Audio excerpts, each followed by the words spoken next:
We just bought this smoked Mustang GT for 11,000 bucks. And well, there's good news and bad news. Under what's left of this carbon fiber hood, it's got a giant supercharger, a ton of other mods, and potentially a built engine.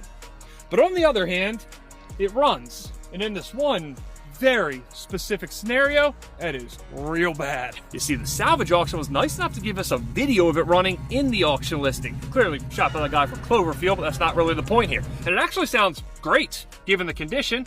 Problem is, they also gave us a picture of the gauge cluster while it was running.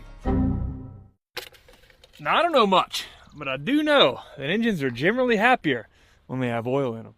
So the way I see it, this plays out one of two ways. Either they caught the fact that this thing had no oil pressure, they shut it off before there was any damage done, in which case we'll be able to salvage and sell off all the parts that survived the wreck and get ourselves a supercharged Coyote swap for dirt cheap to swap into something else.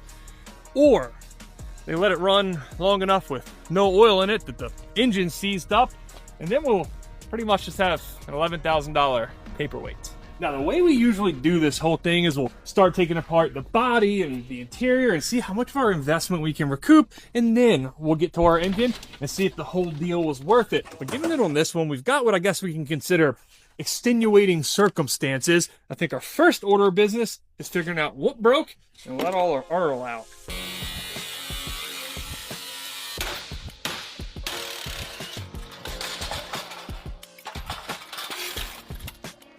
Usually, when you get all the mounting brackets off for an intercooler or radiator or whatever, they fall. They're not firmly planted. This is wedged hard back against the motor.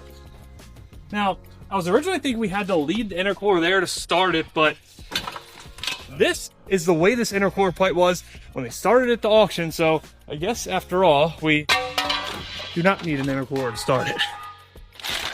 This is something. I don't even have the words for it. This is just impressive. Damn, you ever seen the inside of a fan before? Shroud. Probably shroud. Shroud. Look down here, dude.